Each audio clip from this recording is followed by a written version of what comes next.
My name's Eddie Winters. You're tuned in to the Rock and Roll Coup d'etat. We've got a very special guest on the line all the way from Asheville, North Carolina. It's Rock and Roll Hall of Fame member and legendary drummer Artimus Pyle. Artimus, how you doing, baby? How are you? I'm good, Eddie. Oh, thank you so much for being on the program. Let me see if we can cue it up. Oh, I think we got some applause somewhere for you. I'll see if I can dig it up. Artimus, it is so great to have you on the program. We've been talking about you all morning, and just a thrilling ride you must have been on just all these years, performing with Skynyrd and, of course, with the Artimus Pyle Band. And by the way, here's your applause. We got it right there. There it is. And it's so great. I want to get so deep.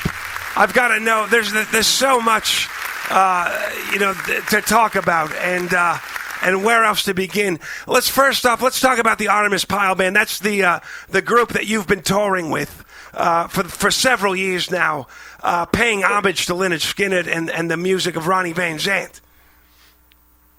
Yeah, that is true.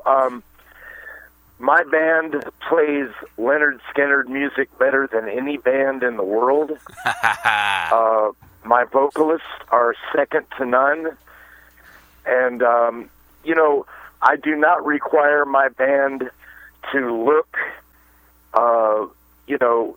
like Skynyrd. I don't dress my band members up in hats and stuff like some bands do.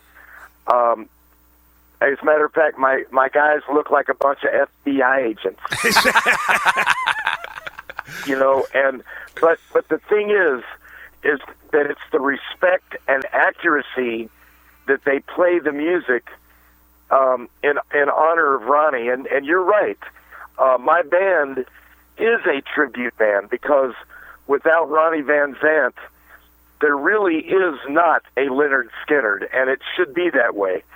So I admit fully that even though I am the drummer of the real Lynyrd Skynyrd and I'm in the Rock and Roll Hall of Fame with that band, I consider my band a tribute to Ronnie and all of the past band members and the music.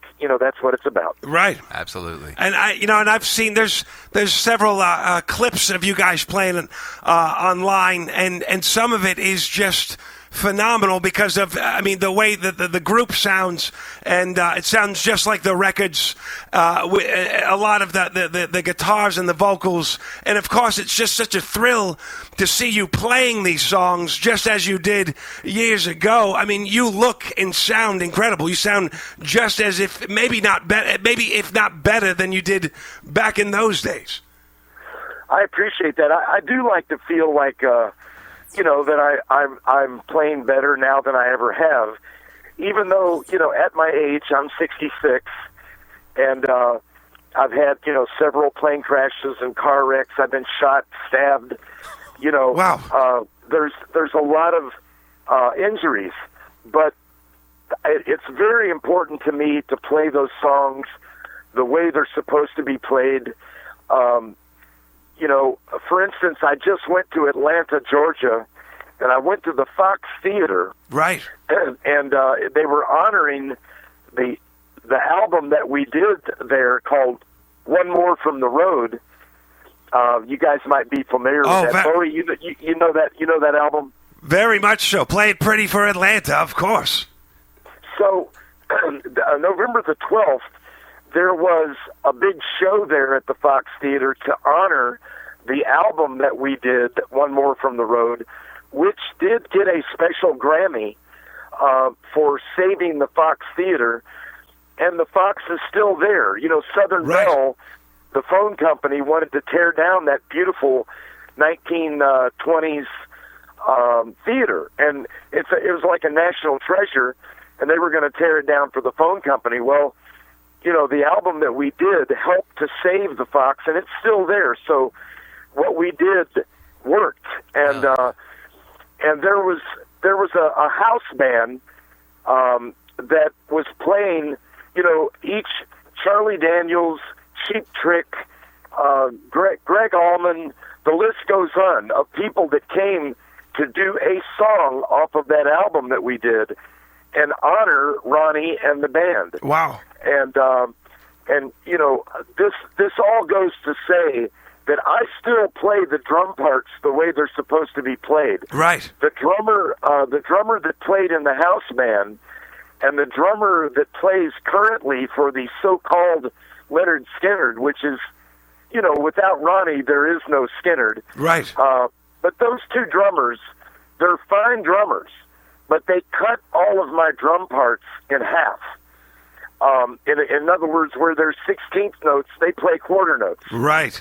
And, you know, with my band, I still go out and play those songs, the exact parts, you know, and we work very hard to do that. And as I say, my vocalist, we have 3 lead vocalists in my band, and they all do great harmonies. But the thing is, I don't tell them, I don't require them to try to look or sound like Ronnie Van Zant. The guys in my band, they're good old Southern boys. They have true Southern accents. So they sing the songs and the words with respect and honor, and they sing it their way. But because of the sincerity, the audience always loves our presentation. Right. You know, and that makes me think about, you know, Skynyrd now as the group that's traveling around as Lynyrd Skynyrd. I mean, it only has. Correct me if I'm wrong. And by the way, that the whole program. Correct me anytime I'm wrong. But that only has Gary Rossington as the only original member. Is that right? That is correct. And I don't know if you know the history. Judy Van Zant, who was Ronnie Van Zant's wife, right? She sued us in 1987. I came back from Jerusalem, Israel, where I was living and studying, and to do the tribute tour. And Judy sued us at that time while we're on the road making money for her and her children. She is suing us for control of the name, and it wasn't her band, it wasn't her name, it was our band. Right. It was Ronnie's band. But anyway, she hired a bunch of high-powered, sinister, crooked attorneys up in New York City, and she won the case because of crooks. And the judge decreed that there must be, from that day forward, there must be 3 people in the band from the plane crash in order to call it Lynyrd Skynyrd. Wow. And, of course, Judy doesn't care. As long as she gets a bag of money, as long as she gets a big bag of unearned money, right? She doesn't care if a bunch of Chinese circus monkeys play Lynyrd Skynyrd. I don't mean to laugh, but you know, the thing is, Gary's got 10 people they hired yesterday. You know, they call it Lynyrd Skynyrd. It is not without Ronnie Van Zant. There is no Lynyrd Skynyrd, period. And that's why I'm very proud of my band, because these guys are all successful in their own right. They have beautiful wives and homes and children and families and businesses. But they grew up with Lynyrd Skynyrd music, and they love it. They love it as much as anybody I've ever met. And they play the music with respect and honor. Yeah, you could really tell, and you guys look like you're having a blast playing. I mean, it looks like you're really just, enjoying it and getting so much from the music, it's just right off the bat.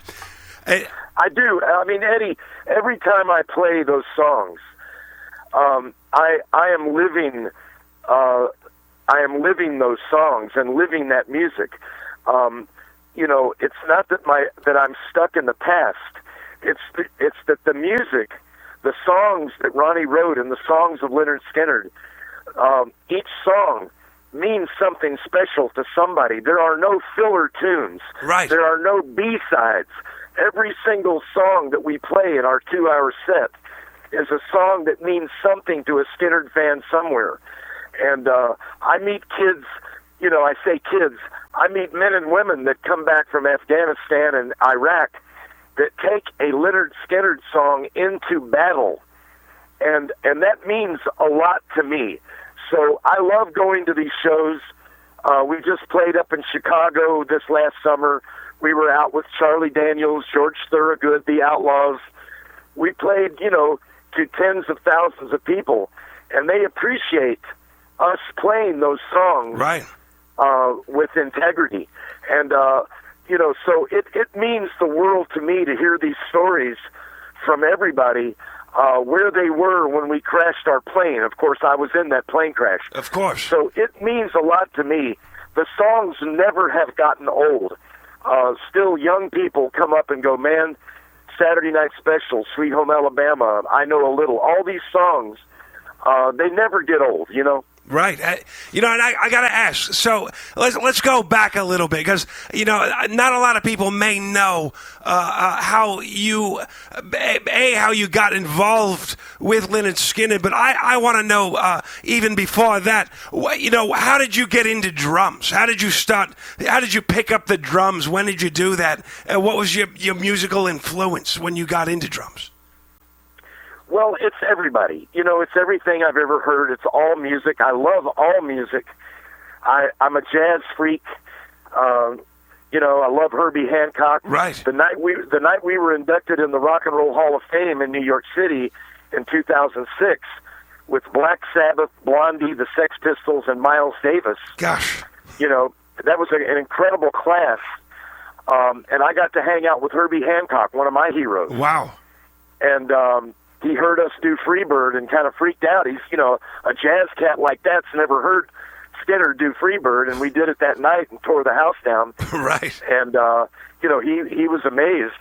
But I love all music, and it just to be a part of it. And I'm going to play drums till I'm 100. Then I'm going to switch to stand-up comedy. I like it. You know what I mean? Because there's so much. But all of the influences in my life, I used to ride horses in Tennessee and Kentucky. I was born in Kentucky, so I was always on a horse. And the galloping hooves of a horse, when I'm in a full gallop, it sets up a rhythm under me. Right. And I ride like a Native American. I never use a saddle. So I felt the rhythm of the horse under me. And when I was a young kid, my grandfather had a road building business and a quarry, and I ran bulldozers. So starting at like age 9, in the summer times, I ran bulldozers for my grandpa. So having that diesel bulldozer engine up underneath me, pounding out rhythms, and having a horse galloping, pounding out rhythms, I'm a natural drummer. Right. And, so I picked up the rhythm of life, through those things. And I love being a drummer. I love playing drums. It's, and I love other drummers. I love watching other drummers, especially female drummers, because they play with like a nimbleness. Karen Carpenter. Oh, of course. Was one of my favorite drummers of all time. She just had such a beautiful touch, and not to mention her unbelievable voice and songwriting. And she could do it both at the same time, too, which is incredible. Just like Levon Helm, that's one of my heroes. Oh, he's great. Fantastic. The guy can sing and play drums almost disjointed. Right. And I love that. Phil Collins, the way he played and sang. Of course. So, I'm very lucky. I've survived 3 airplane crashes, multiple car wrecks, multiple, motorcycle wrecks. I'm very lucky to be able to play at all, and at my age with all the injuries. But once I sit down behind the drums, I push everything aside. I push all of my problems. I push all of my pain.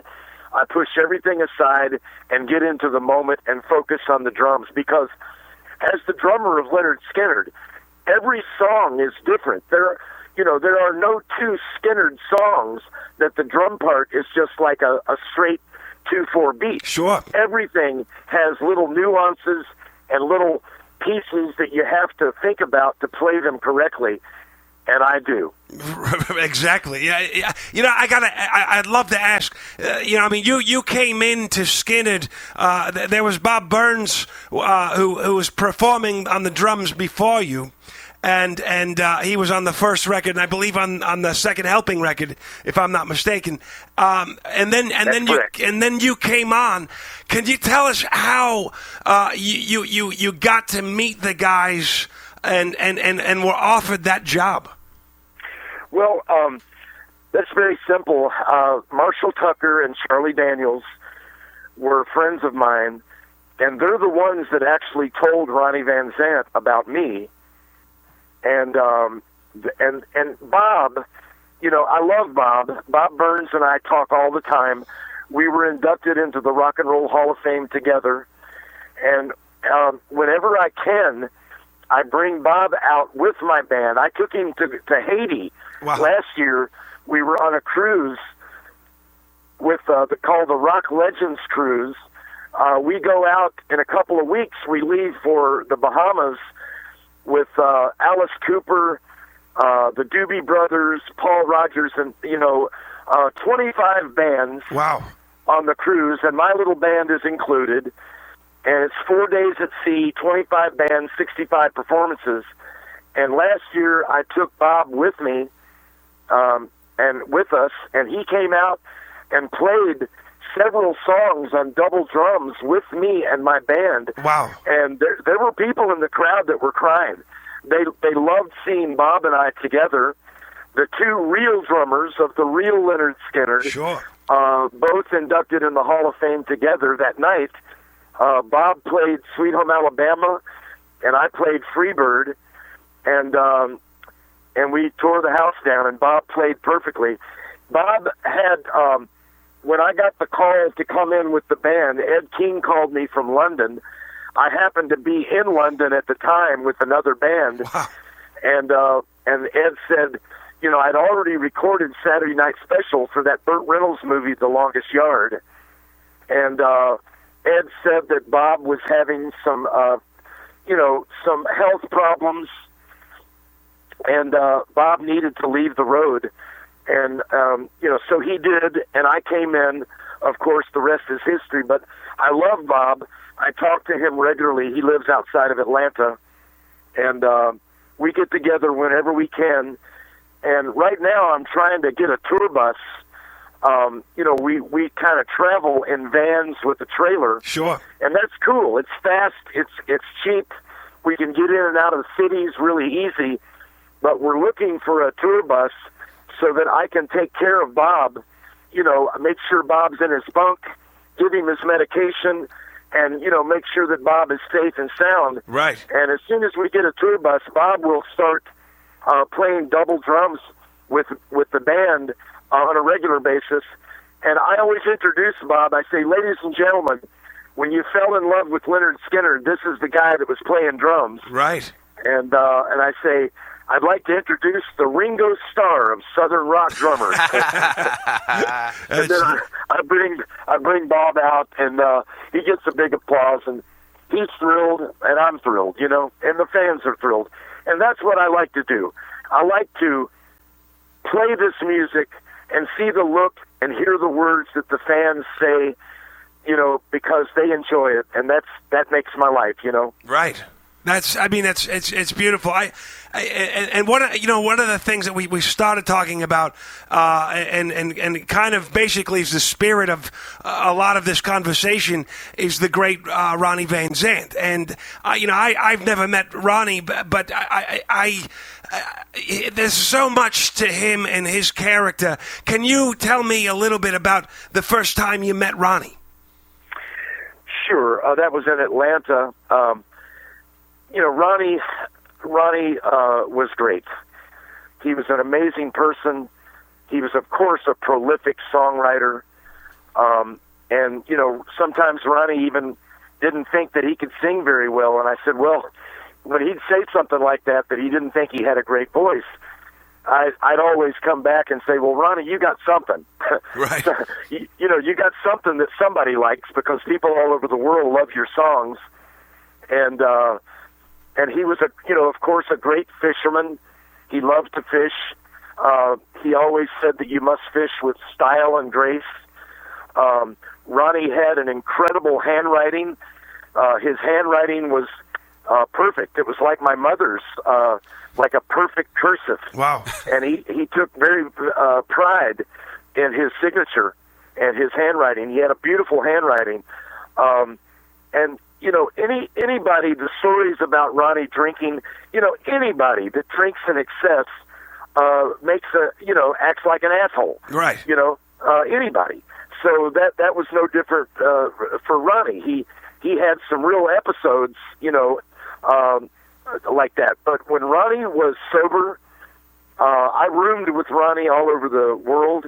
I roomed with Ronnie on our tour bus. We had a stateroom together.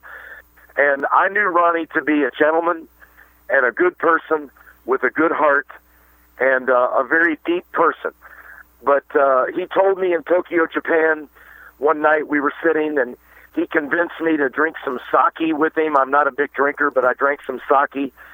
And that night, Ronnie told me in Tokyo that he would never live to see 30, and he would go out with his boots on, which for a musician, that means going out on the road. Right. So, you know, at that time, I said, Ronnie, you're going to live forever. Don't talk like that.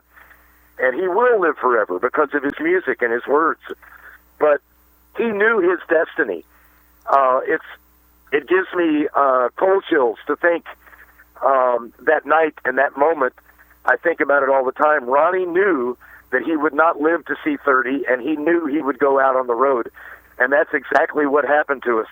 Yeah, it's so prophetic. I mean, it's to think that he called it like that. I mean, I was going to ask you. You know, I mean, you brought up the alcohol and the consumption, and you know, there's a lot of great stories about Skynyrd members, you know, on the road. I mean, a lot of bands partying and doing all of that.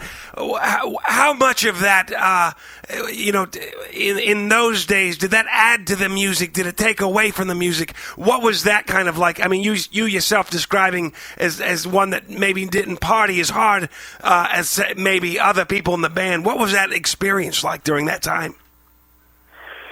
Well, you know, I'm no angel. I did drugs, too. Sure. You know, I smoked pot. I've snorted coke, but I got over it. Right. You know, the coke thing, that's just bad stuff. And the coke and the alcohol, I think it took away from the music. But in a way, you know, it both added, you know, at the time, because everybody was at that level, and it added and it took away. Nowadays, when I play with my band and we play a 2-hour set of Skynyrd material, I am straight. My band is straight. Right. They may have a couple of beers before the show, but everybody is present, present in the moment. And we play the music. And so, you know, it just feels good to play it that way. Of course, in those days, you're talking about promoters that wanted to, for lack of a better word, they wanted to, let's say, kiss ass. Right. So we would show up at venues and, backstage look like an ABC store. Right. You know, there were cases. I mean, it just used to blow my mind how the promoters would provide in our dressing rooms cases of hard alcohol, right? Cases of beer, cartons of cigarettes, you know, Winston and Marlboro cigarettes. And my guys, I mean, I say it as a joke, but it was almost true. My guys thought that when we got to those dressing rooms and there was tons of stuff to drink and smoke, they thought that they were supposed to drink and smoke every bit of it that night. Of course. You know, and I mean, it was just insane the amount of stuff that was provided backstage. Now, I'm just talking about alcohol and cigarettes. Of course, there was a promoter in Jacksonville, Florida, that showed up to a gig with a gigantic bag of really good cocaine. Right. You know, and that night, it's part of history. We were not able to finish the show. Ronnie actually kind of had a seizure because, this promoter brought all this great coke, and the guys did it before the show rather than waiting after the show, and Ronnie was not able to finish the set. Jeez. And I will never forget doing Freebird without Ronnie. Wow. Charlie Daniels came out and tried to save the show, and people were yelling Freebird, and the place was packed beyond belief, sold out, oversold. So we went out, and I'll never forget it. I actually cried.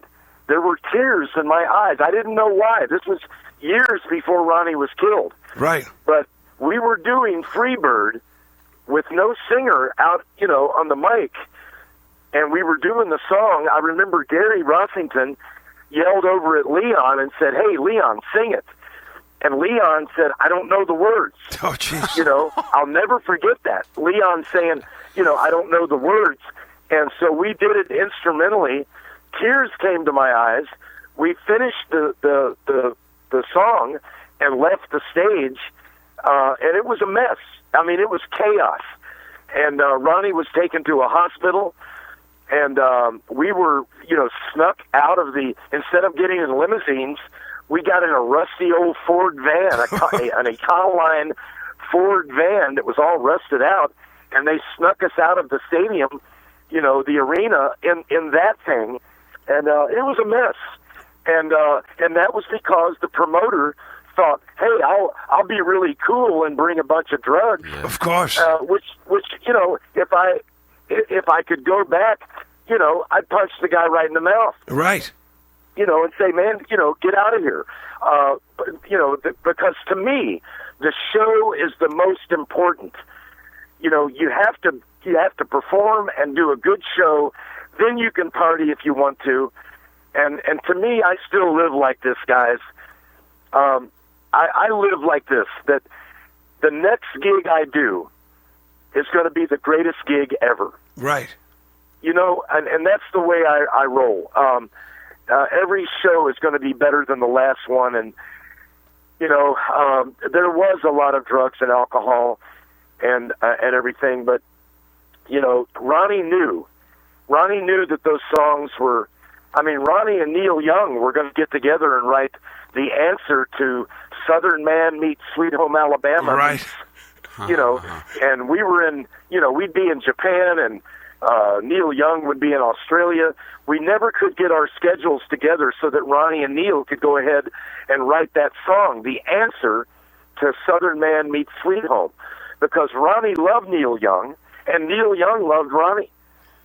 Yeah. And so, Neil even said that Ronnie writing Sweet Home Alabama gave his career a little bit of a bump. Right. Neil was quoted as saying that. So, the music lives on, and I am so proud, and I feel very lucky to be included. We're leaving in a couple of weeks to go out with Alice Cooper and on that cruise. Right. And our show, when we do, people know that we're not Lynyrd Skynyrd. They know that Ronnie's gone. They know that that's who. But when we do our set, we do it with such integrity and honor that the people accept our presentation. They accept it as being the closest thing you can get to hearing the music done the right way. It's interesting too, because when you watch the clips of Skynyrd playing and talking about Ronnie, he's not a flashy singer, a performer on stage in the sense of people who jump around and wear the spandex or whatever. But he's got such a stance, like a rock, like he's like a badass. Just a stance about him, and exactly. It's so. I don't know what the word is, but it's kind of the opposite of what you'd expect from, what we've seen, since Skynyrd from other groups. And it's just such I'm always blown away by that because he's so humble in his stance, if you will. But he still has so much stage presence. Listen, you guys, Eddie, Bowie, you guys nailed it, because I love that. That was the one thing that I loved about Ronnie's performance. He would stalk the stage, and he would he would stand there and stand his ground and not hoochie-coo around. You know, he didn't dance around and hoochie-coo and do all these little moves, you know, like, just for instance, like Chris Robinson from the Black Crowes. Right. He's like Steven Tyler, Mick Jagger. He's got all the moves and everything. And it's pretty cool. I mean, you know, Chris does it fine, and Mick does it the best. You know, and Steve Tyler, you know, I don't know what to say about that guy, but I love him. I love him. Right. But you know, some of those moves, I gotta say, man, do you practice that in the mirror? But you know, but Ronnie, I love the fact that he just stood there and sang the words, which were important. If you've got words to a song, then you should hear them and you should understand them. And you guys pointed out one of the things that I loved about Ronnie, that he would stand there and sing those songs and pulling words, you know, with his gut, and just very legitimate, uncontrived moves on stage. Yeah, and so articulate too. I mean, you always hear every single word he's singing, you know, and you're really getting the message of the music. Ronnie was, you know, if you're going to sing a line, you should be able to understand it. And you know, Ronnie taught me that as well as a drummer. You know, drummers love to play, but you know, it's not about a big drum solo. It's about staying out of the way of the words so that you can understand and hear the words. And when you get a chance, and Ronnie always told me, he said, man, if you see a chance or an opportunity to throw a lick in, and it doesn't take away from the performance, you know, go for it. And you know, he let me write my own parts. They drove poor Bob Burns crazy, telling him, you know, everybody in the band saying, don't forget to hit the cowbell, and don't forget to hit the cymbal, and don't forget to hit the, you know. And when I joined the band, because of Marshall Tucker and Charlie Daniels kind of giving me, you know, a recommendation, when I joined the band, you know, Ronnie gave me the opportunity to write my own parts. And I told the guys, I said, look, guys, I'll write my parts, you write your parts. If my parts suck, we'll change them, you know, and if they don't, but give me a chance. And, you know, writing a brand new song, I don't want to be told in the first 5 minutes where to do what. Right. I want to provide a beat so that they can work out the melody and the words, and then later on I put in my little licks, you know, to go around the vocals. Sure. So Ronnie gave me that opportunity. He insisted that I do that, and I would go to the rest of the band members and say, man, Ronnie said that I could write my own parts, so, you know, that's what I'm going to do. And he was literally, I mean, the leader of this group. I mean, absolutely. How did he? I mean, his approach to, so he would write, say, lyrics or maybe have a melody or something. How would he guide the group as far as seeing it, his vision?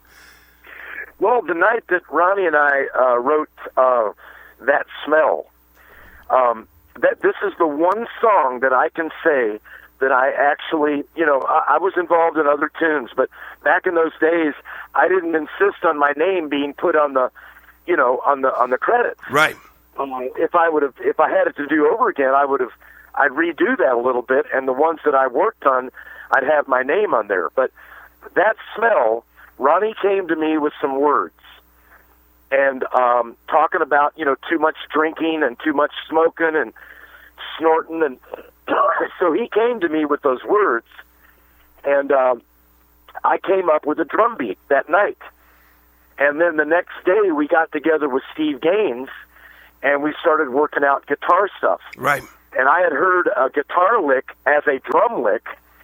At the end of That Smell, there's an ascending guitar solo, and I actually wrote that guitar solo as a drum lick, and then got Alan Collins and Steve Gaines to perform it on guitar, opposing guitar things as it ascends. So I'm very proud to say that Ronnie and I came up with That Smell. I provided the drum beat, and I'll tell you a little insight that probably nobody knows. Ronnie was singing me the words, and I heard a drum beat, and you know the song by the Eagles, One of These Nights? Of course. Well, it's got a lilting groove. They call it a lilting groove. And I heard, of course, I did a variation on a theme, but I heard the drum beat to One of These Nights kind of up against what Ronnie was singing, and I asked him, I said, I'm hearing this. And I told him, I said, One of These Nights, you know, that groove. And he said, yeah. I said, that's what I'm hearing up against this song. And Ronnie's eyes lit up, and he said, that's it. And then we went to the band with the song the next day. And to this day, when I'm going down the road and that smell comes on the radio, if I'm by myself, I go through a whole range. I cry, I laugh, I scream, I yell, I cuss, and I live the song because, I'm very lucky in that, guys. I mean, think about it. I can go to almost any city, and I have, in this country, and there is a band that plays Lynyrd Skynyrd music. Sure. And I can sit in with these guys. Some of them are better than others, but they all have the heart. And I play with these bands all the time. They'll say, would you come and play with us on a set? And I'll say, sure. And they work hard, and I can shut my eyes and play my licks, my drum parts, and they've worked out their parts, and it all comes together. And, they live in Portland, Oregon, and I go to Portland, Oregon and play with the band, and it's like we've been rehearsing for months. Right. So very few bands can say that. Very few drummers can go to anywhere in the country, and there's a band or more than one in any given city that plays Lynyrd Skynyrd. So, I feel very fortunate to be included in that world. It's amazing because the Skynyrd's music is such a part of American culture. I mean, easily a part of American culture. It's so much so that I believe it. I mean, the music is taken for granted even. I mean, you hear a Freebird. I mean, people yelling Freebird at shows that Lynyrd Skynyrd don't even play Skynyrd. Right. I worked for a band. I was a roadie for a band, and people would yell out Freebird at the show in the middle of the show, and it was just it was one of those things. It's a phenomenon. Yeah, absolutely. Oh yeah, I've heard that quite a bit. Even Neil Young told me. He said that people yell Freebird, not to mention Sweet Home Alabama, but they'll yell Freebird at the end. It's just kind of a running joke. But in the end, look, at all the young guitar players that I've met, and they tell me that they got started either playing Sweet Home Alabama or Freebird. Of course. And that's what gave them their chops, was working out, trying to work out that. And of course that's, I have to mention Alan Collins, and I have to say Leon Wilkeson, right, and Billy Powell, and Steve Gaines. These are guys that we all miss. And Ed King is still alive. Right. He had a heart transplant a couple of years ago. He's healing up from that. He will come out and play with us from time to time someday. But, having a heart transplant is pretty serious. Yeah. And, Ed is still with us. And Bob Burns. And he comes out and plays with my band. And there's one other member, a true member of Skynyrd. And she was handpicked by Ronnie, as he handpicked all of our girls, the Honkettes. Right. And we lost JoJo Billingsley. I loved her. She was loved by so many people. And then, of course, Cassie Gaines sat on the airplane directly in front of me in the crash, and she was killed, and I'm here. So I have to always talk about Cassie. She was amazing. A wonderful person. And but Leslie Hawkins, she was one of the Honkettes, hand-chosen by Ronnie, and she lives in Jacksonville, Florida, and I've asked Leslie to come out with us and sing because she's still got her voice, and those parts are so important, right, to the songs, especially in songs like That Smell and everything. But of course, she has some health issues, and she doesn't really come out and play with us. But, you know, the original real members of Skynyrd, of course, Gary Rossington, myself, Ed King, and Leslie, and that were on the airplane, you know, that were in the crash. So I was gonna. And Bob wasn't there with us, but you know, he's Bob Burns is as much of Lynyrd Skynyrd as anybody else, you know, as much as Gary. Sure, you know. Sure. And I was going to ask you. You mentioned Steve Gaines, who died in the crash. Not a lot of people know about Steve. He was kind of only in the band for a short period of time, but his genius at guitar songwriting was evident. So much so that he was singing the lead and sharing leads with Ronnie. Can you tell us a little bit about Steve? Give us a little insight about his approach, his genius. Steve Gaines was one of the greatest people I've ever met. He was a super mellow guy. And, you know, back in those days, I mean, not to mention the fact that he is one of the greatest guitar players that ever picked up a guitar. Ronnie loved Steve because Ronnie had lost his writing partner. When Ed King left the road up in Pittsburgh, Pennsylvania, one night, there was a big fight. And Ed left.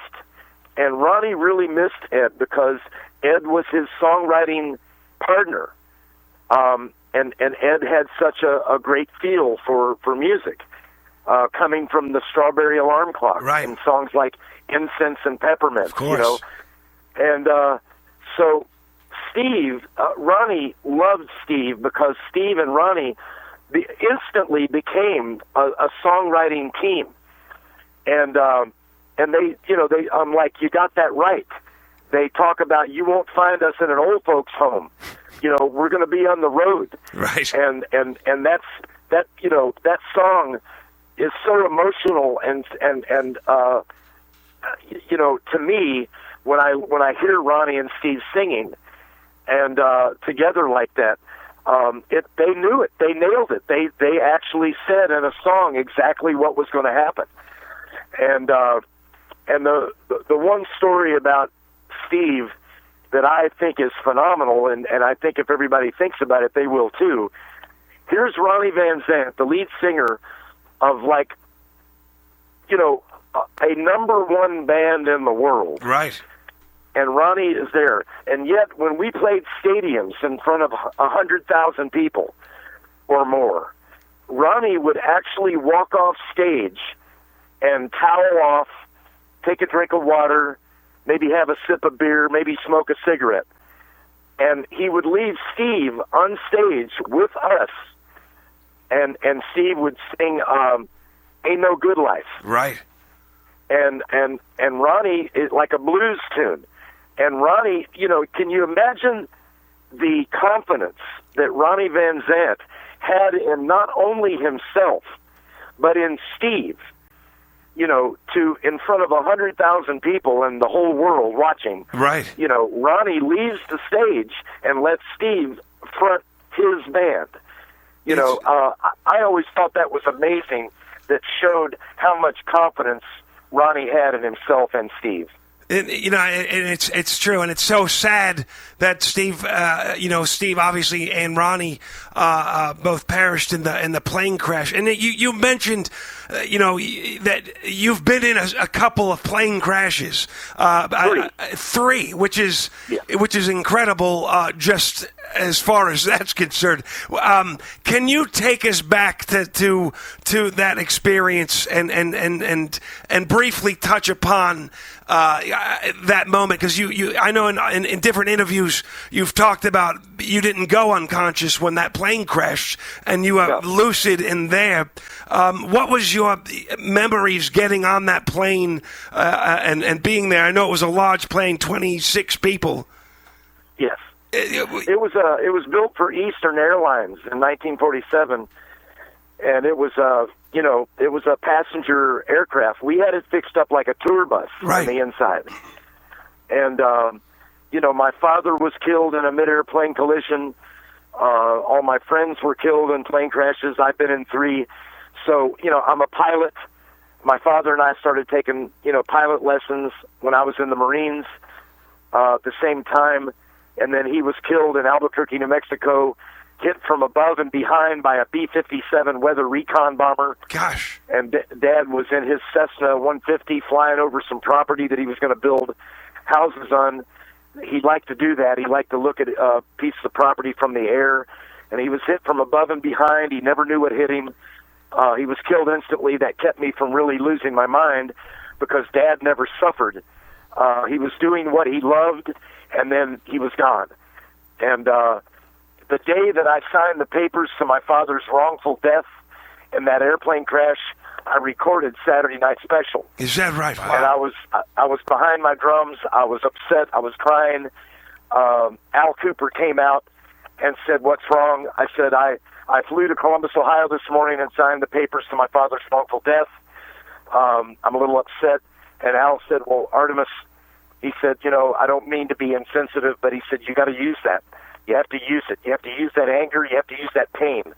And if you listen to the way I played Saturday Night Special, you will hear the anger and the pain." It is. And because it's almost heavy metal. That drum part is amazing. Drum got, part. like, chills. It did, and that was me and Al Cooper putting that together. Wow. Al asked me if that dropped lick on the verses. Right. Al asked me. He said, "Artimus, I'm going to ask you to do something real." A lot of people think that I came up with that. I actually didn't. That was Al Cooper, and he asked me. He said, "This sounds impossible, but can you do this?" So I tried it. I did it. I pulled it off, and Al was amazed. And Saturday Night Special, of course, went on that Burt Reynolds movie as he was being chased by the police in the beginning of the movie. It's classic, Right. So it brings us back. We're on the plane. We left Greenville, South Carolina. I found out later that we didn't top off our tanks. You're on an older airplane. You're not supposed to trust the gauges. Right. You're supposed to literally put a stick in your wing tank and visually check your fuel. And the pilot and co-pilot did not do that. They paid the ultimate price. They were both killed. But they relied on the gauges. We ran out of fuel 60 miles before we got to Baton Rouge, Louisiana, our destination. We spiraled in from 9,000 feet. The engines completely went out. We came out of the clouds. We were on top of the tree line, and the landing gear was put down, which I thought was a mistake because they said we were going to try to belly into a field. And as a pilot, I know that if you're going to belly in, you don't put your landing gear down because it trips you. Right.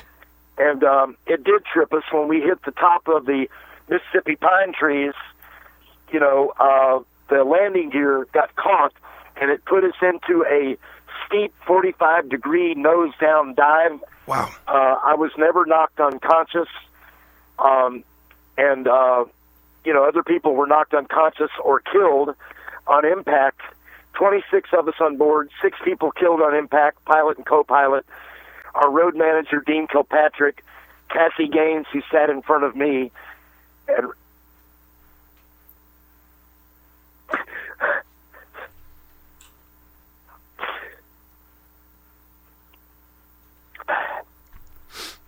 and Ronnie Van Zant and Steve Gaines, right, too.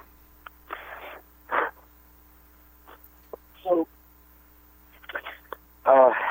I got out of the wreckage and knew that the only thing that was going to help my friends was help. So I made my way to a farmhouse and found Johnny Moat, and then I took all of the rescuers, back to the crash site because they really didn't know where we were. Right. There was no fire, and it was after dark, and somebody had to show them, so I did, And it was your experience with the Marines and with the is that what kind of drove you? I mean, you obviously your friends, everybody in this just incredible scenario. I mean, yeah. I don't know how you must have just gone into a just autopilot and just went for it? Just had to go for help. Oh, I did. I did. And being a Marine Corps sergeant for 4 years, 67 to 71, it definitely helped save some lives, my training from the Marine Corps. Right. I definitely give it up on that because I went into survival mode after I helped a few people at the crash site, and then I realized everybody was bleeding to death, and every second counted. Every second was a drop of blood. So I started putting one foot in front of the other, even with my injuries. I found the pilot and co-pilot. They were both absolutely gone. One was decapitated, so it didn't bother me. It was just flesh and blood. Right. At the time, I realized that their spirits had already ascended. It was just lifeless, and it didn't bother me at that point. And I just put one foot in front of the other and got to the farmhouse. And Johnny Mote, he shot me in the left shoulder. I'm covered in blood and I look like Charles Manson, right? Right. So the guy, I'm coming up in his barnyard, and he told me to stop, and I was tripped. I actually stumbled forward when he said to stop because I was injured, and he fired a round. He said it was a warning round, but it caught me in my left shoulder. Gosh. And it spun me around, and I was already in shock from the plane crash. Of course. And I felt the sting in my left shoulder. Something opened up my left shoulder, and I looked at it, and as I spun around from the impact of the bullet, I yelled plane crash as loud as I could with what I thought was my last breath. Right. And he said, "Oh, my God, I'm so sorry," and he ran over and helped me into his house. I immediately called my wife, who I just left back in Greenville, South Carolina, 2 hours earlier, and I said, "Honey, we crashed. I'm alive. There are people dead. You're going to see it on television. It's going to be on the radio, but know this, I'm alive. I got to go." So it was less than 30 seconds, my phone call to my wife. Right. And of course, she cried, and she said, "Okay." And I told her I would call her when I could. And so we went back to the crash site. I led them back, where I had just come out of the woods. And it was important for me to get help back to my friends because every second counted. And it was we had Ronnie knew his destiny, as I told you, and sure. And he was gone. When the doctor came into my room, he asked me. He said, "You've been asking who made it," and he said, "Are you ready?" And I said, "Yeah." And I knew Ronnie. Ronnie was not a surprise. It was very strange, although it was hurtful. But when he told me Steve was gone, that got me. Of course. And I didn't know that Cassie also, even though she was right in front of me, in the seat in front of me, the wreckage split us up. I was kind of wadded up in a piece about the size of a Volkswagen that I had to push my way out of. And Cassie and I had been separated even though she was right there in front of me. I didn't know that she was gone as well. So that was hurtful. That was a shock. But, guys, usually when a plane crashes like that, either everybody or a lot more people were killed. We were lucky that more weren't killed, Right. Let me ask you, you sound like a very spiritual person, very in touch with the earth. And with things going on, how when you walk away from something such a huge, your life is never the same afterwards. How did you begin to take that first step? Did you find some kind of spiritual connection or some kind of just a higher feeling, a sensation after walking away from them? Well, you have what is called survivor's guilt. Like, why did I live and Ronnie was killed or Right. Steve was killed? Why did I live? I went through that. Nowadays, if there's a plane crash, Pete, there are counselors. There's grief counseling. And back in those days, there was no such thing as grief counseling. And a lot of people in the band turned to alcohol and drugs. Right. And, I did too. I drank. There was about a year and a half where I would drink, and then somebody'd have some cocaine, and I'd do some cocaine, and then I could drink again. I could drink some more. Right.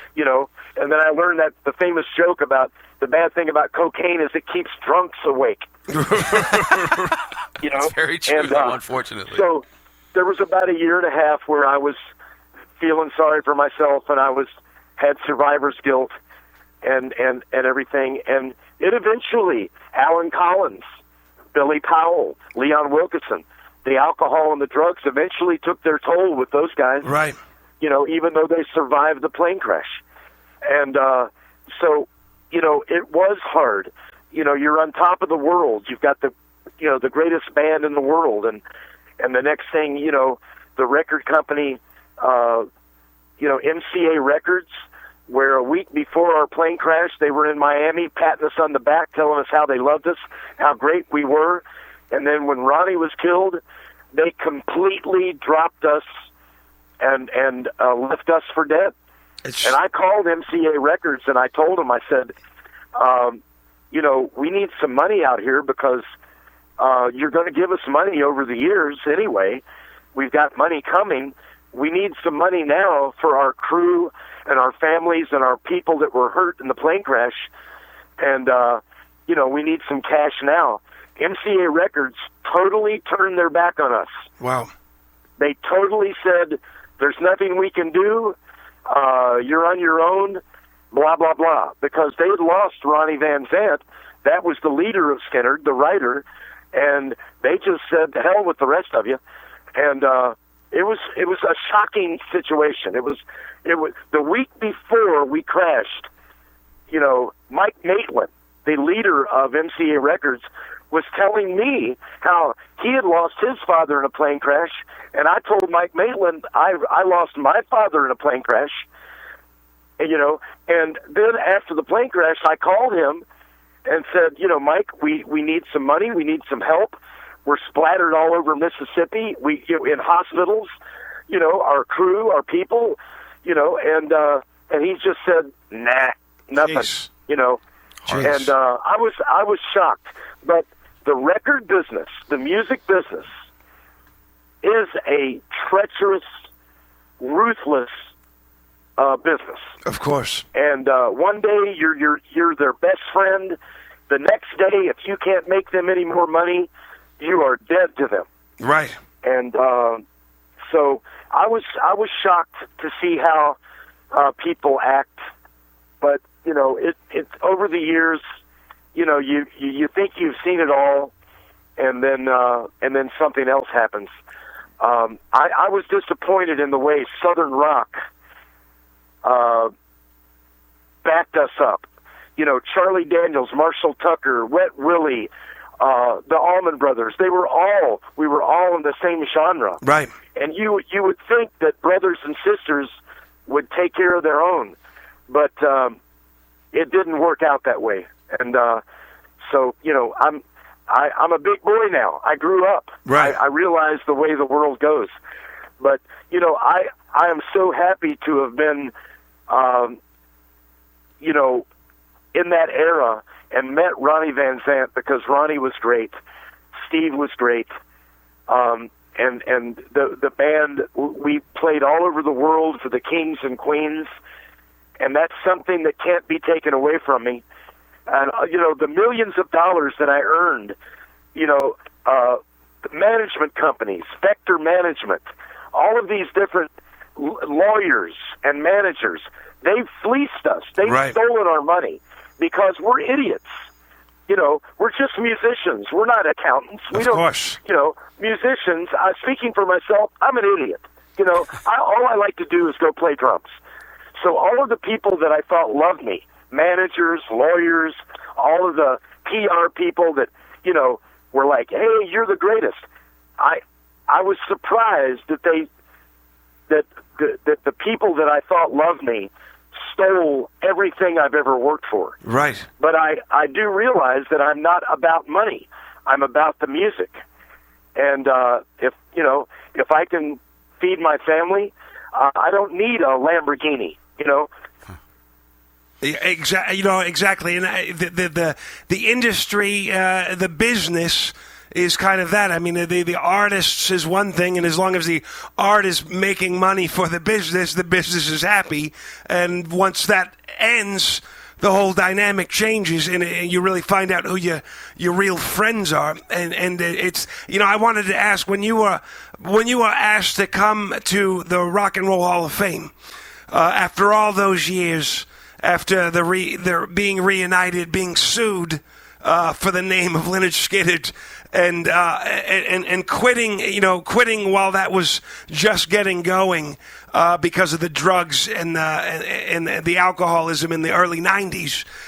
When you got to go to the Rock and Roll Hall of Fame, was a lot of that put aside, or you know, how did you show up there? Was it a great experience, or was it still some kind of animosity or negative experience? Well, that is a good question. When my wife came around the corner at my house and told me that she just got word that I was inducted in the Hall of Fame, tears came, and the first thing that out of my mouth to my wife, I said, "Thank you, Ronnie. Thank you, Ronnie." And you know, because I never dreamed of being in the Rock and Roll Hall of Fame. That's Sure. not something that I thought, you know, would ever happen. I didn't dream of that. But because of Ronnie Van Zant, I am in the Rock and Roll Hall of Fame as the drummer of Lynyrd Skynyrd, and I'm very proud of it. So when I got that word, I started preparing to go to New York City to the Waldorf Astoria, and there was no animosity in my heart. Right. There was nothing but pride and warm feelings for the music and for what finally happened, us being inducted. And what a class we were inducted with. And Ahmet Ertegun that started that, you know, from Atlantic Records. Right. Mr. Ertegun passed away that next year. So Mr. Ertegun was at our induction, which made our induction very special. Wow. And you know, and having Black Sabbath and Miles Davis on the same class. It's so incredible. Oh my God! You know, it was amazing. So I went out and got myself a fitted tuxedo. When they tell me it's a dress affair, I'm a Marine. I know how to wear a uniform. I put on my tuxedo, and I went up there, and I took my whole family. And as a matter of fact, I got a band, one of the bands that I play with. They're from Long Island. They're called the Long Island Street Survivors, and they do all Skynyrd. Wow. And I got with those guys, and we put on a 2-hour Skynyrd show on the USS Intrepid. Wow. The day before we were inducted, I did a free show for 911, the first responders, police, Sure. fire, military, Port Authority. We had a couple thousand people on the Intrepid, and with my band, the Long Island Street Survivors, we did a 2-hour Skynyrd show to celebrate the induction of the Rock and Roll Hall of Fame. And, you know, all of these first responders came because going to the Waldorf Astoria, tickets were $2,500 a piece. So, wow. not everybody can, and now it's even more, guys. Of course. So, you know, we put on a show and celebrated that music, and I took a couple of tour buses up there from the Carolinas with my family, and we just had a great time. We enjoyed New York City. We enjoyed Times Square, and then the induction came, and it was phenomenal. I will never forget it. And I went on stage for rehearsal. After I did my show at the Intrepid, I went over to the Waldorf Astoria for rehearsal, for Sweet Home Alabama and Freebird. And Bob Burns came up to me and he said, Artimus, they want us to do Freebird and Sweet Home Alabama. What are we going to do? You know, he says, I haven't played in 10 years. And I said, Bob, I said, buddy, you're the senior drummer. You were there before me. It's your call, whatever you want to do. And Bob says, well, you play Freebird and I'll do Sweet Home Alabama. And when I'm standing on stage looking over at Bob playing Sweet Home Alabama right in the pocket, you know, just like he was when he was 16 years old and they wrote the song. I mean, tears came to my eyes, you know, and I was so proud of Bob. And, but, you know, several of the band members, Gary, Johnny, Billy, I'm talking about real band members, you know, the original Billy and Gary, they said hello to me at the sound check. And I nodded and said hello, and we, you know, there wasn't any kissing and hugging. Sure. But later on, after we played Freebird, we went before the press, about 400 people from the press, and the guy from Rolling Stone says, Gary, how did it feel to play with Artimus? And Gary goes, I love Artimus Pyle. I'd take a bullet for Artimus Pyle. As a matter of fact, I'm going to sleep in the same bed with Artimus tonight. Now, you know, that's just something that he said that I'll never forget that. Right. And I think Gary said, he told Rolling Stone that he would take a bullet for me. He loved me, and that we were sleeping in the same bed. He said it as a joke. Right. You know, that. But I'll never forget that. And I thought to myself, and they asked me the same question, and I said it was great. I said it was great. And, but I thought about it later, and I thought, well, Gary, you know, you'll take a bullet for me, and we're going to sleep in the same bed tonight. Funny, ha-ha. Right. But you won't stand up against your wife.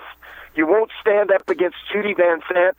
You won't stand up against a bunch of crooked lawyers from New York City to honor me. Right. You won't stand up against these people. You won't stand up for yourself. And Gary always kind of had a way of sticking his head in the sand and letting other people do his dirty work for him.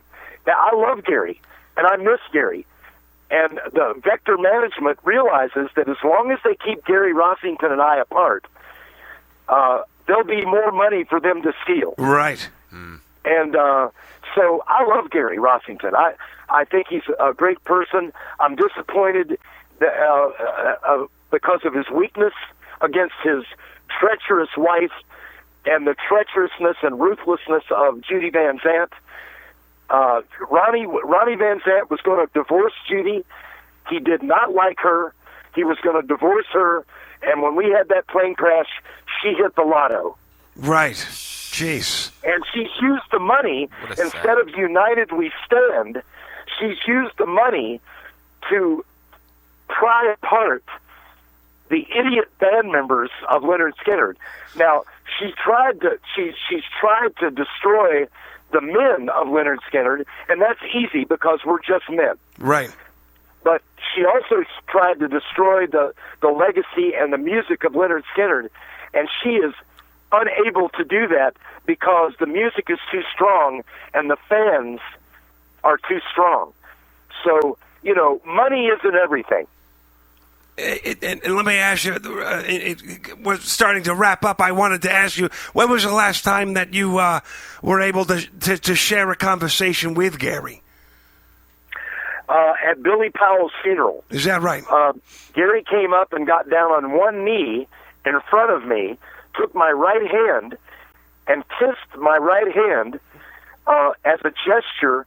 It was the apology for when Jake Tapper from CNN, Jake Tapper worked for VH1. Right. Jake did the behind the music for VH1 called Uncivil War, and they pitted me against the entire organization of Skynyrd because I had said that the management and the lawyers and some of the band members were misguided, and greed was their rule. And so I said that in Spin Magazine. So Vector Management, Ross Schilling and Ken Levitan, they trotted Gary out to say something bad about me to make up for what I said about them for being a bunch of sinister, greedy assholes. Right. right? So Gary comes out and says that I ran away from the plane crash. After years of Gary being my main advocate and saying this was his word, not mine, Gary called me a hero. He said that I saved lives, which I did, and my Marine Corps training. And Gary made those statements. And then he comes out on VH1 and says that I ran away from the plane crash because I was scared. Well, Jake Tapper came back for the piece. Jake Tapper came back to me and said, Artimus, this is what Gary said, and he showed me the video. And I said, well, first of all, I couldn't run away from the plane crash because of my injuries. Of course. I said, secondly, yes, I was scared. I just saw my friends dead before my eyes, and we were in a serious plane crash. I said, yeah, I was scared, but I wasn't scared enough not to come back with help. So I went to a farmhouse, got shot, brought help back to the crash site, and Gary knows that damn well. Right. And so Gary came up to me at Billy Pyle's funeral. I was standing beside my old muddy pickup truck. I'd driven down from North Carolina all night to get there for the funeral, and I had a gig in Greensboro, North Carolina. I played my gig and then drove all night to get to the funeral, put my suit on, went to the funeral, and my truck, I got stuck up in mud before that night, and my truck's covered with mud, and all the beautiful tour buses and the limousines are all parked over in the church parking lot. So here comes Gary and Gary's wife. They see me standing beside my truck, and Kid Rock, Bobby Ritchie, right? Kid Rock and Hank Jr. Come over, and they're surrounding me. And Gary gets down on one kid. I just saw Kid Rock about a month ago over in Alabama at Jake Peavy, the pitcher for the San Francisco Giants. Right. Jake threw a big party on his 6,000-acre ranch, and he hired my band to come and play. Wow. And Kid Rock came, and Kid comes up and he goes, man, what was that weird thing that Gary did at Billy's funeral? I said, you mean when he got down on one knee? And Bobby goes, yeah. I said, well, that was him apologizing for what he said on VH1. That was his open apology in front of everybody in Jacksonville, all the fans, all the family, and all the the mourners at Billy's funeral. And Billy's funeral was a very Kid Rock sang "This Little Light of Mine." Hank Williams Jr. spoke words of Johnny Cash, and Billy would have been very pleased. Billy had a very distinguished, honorable funeral. Right. He would have been very impressed. The reason I stayed in the parking lot was to talk to Billy's son, Brandon, and and Brandon came over, and I said, Brandon, I loved your father, even all the controversy. And Brandon said, Artimus, Daddy loved you too. He loved you too, man. And he was sorry about all that stuff. Because, see, Billy had said on VH1 that Cassie Gaines had died in my arms, begging to live and gurgling blood. Well, she was killed on impact. Right. That was wrong, and I was mad at Billy for saying that. So, so Brandon, Billy's son, said he loves you, and I said, I love your father. And I said, your dad would have been proud of you. Well, here comes Gary's wife, and Gary, and Kid Rock, and Hank Jr. So after that, Hank Jr. says to me, Gary's hugging me. And, Gary and I are hugging, and I told Gary, and I whispered in his ear, Gary, you don't have to do that, man. You don't have to say that. Because he was embarrassing himself. Right. And so, anyway, Hank Jr. goes, Artimus, I'm writing a book. I can't remember where that gig was. He says, do you remember that gig where you grabbed the skids on my helicopter and we took you up about 500 feet and my pilot was freaking out and you were laughing and hanging on with one arm and pointing at us? And I said, yeah, I remember that. It was Columbus, Ohio, Buckeye Lake. And he goes, that's right. I want to put that in my book. Well, Hank asked me for my number, Gary asked me for my number, and Kid Rock asked me for my telephone number. And I said, guys, I'm not here to yuck it up with the boys. I'm not here to do any business. Right. I'm here to pay my respects to Billy. I'll call Vector Management in a few days and leave my number. So, I called a few days and left my number, but I'm sure they tore it up and threw it in the garbage. Sure. Because they want to keep us apart.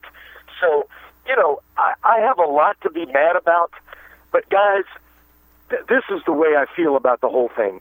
I have 5 children and a grandson.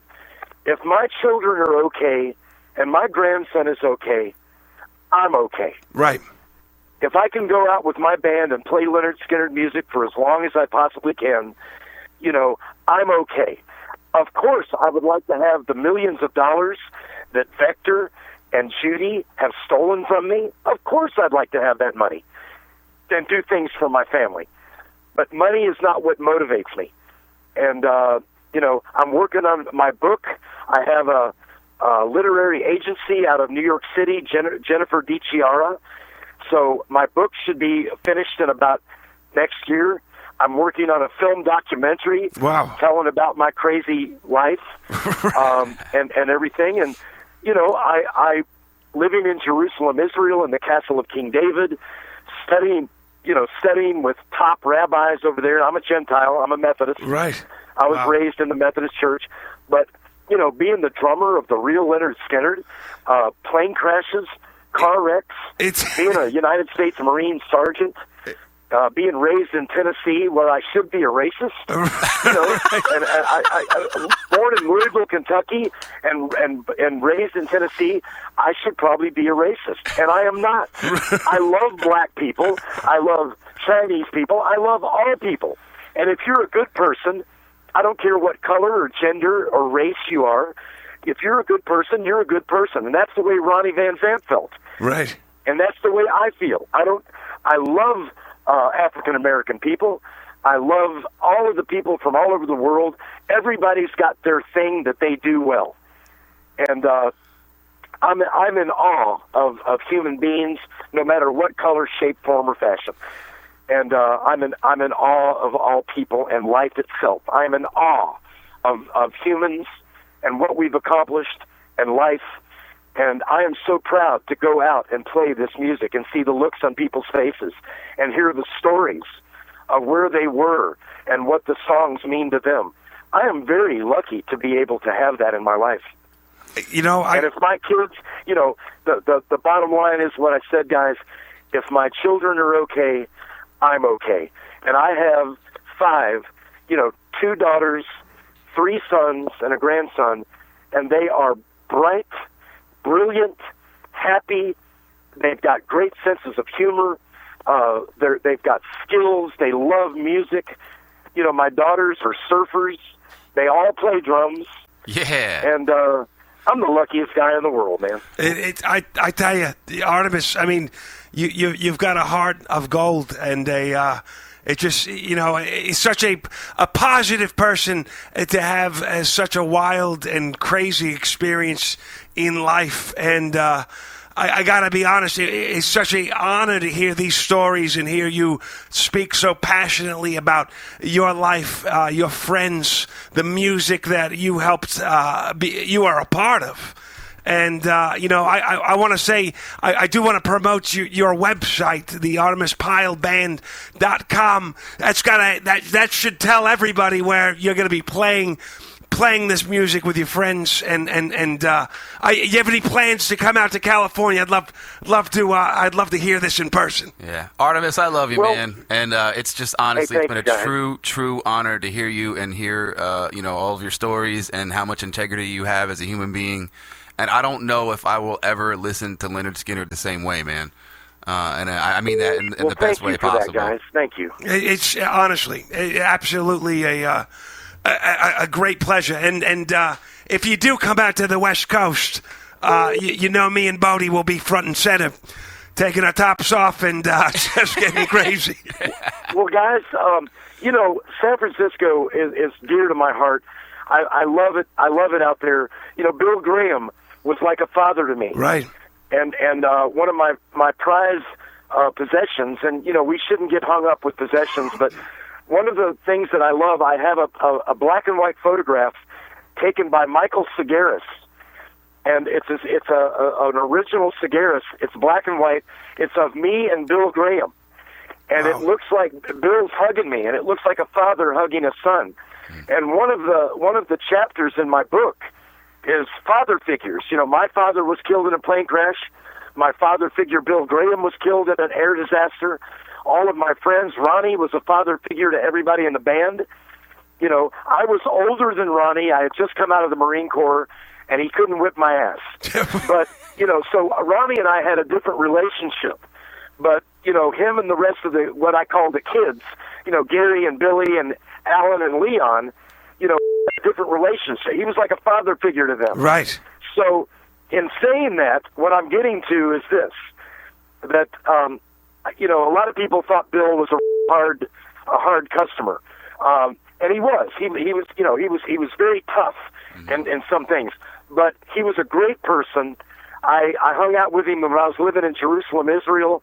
I went to a show. I jammed with Carlos Santana over there, and Bill was there, you know, and I loved Bill. And then when he was killed, it broke my heart and everything. But, you know, if you guys have any local radio stations or your station or anything that you want to do to raise money for children or cancer or whatever a good cause is, if you guys have, you know, you put on a concert, keep us in mind.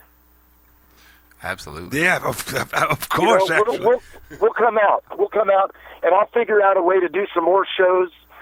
We were just in Los Angeles last year. We went in the studio and recorded with Dick Wagner, who passed away.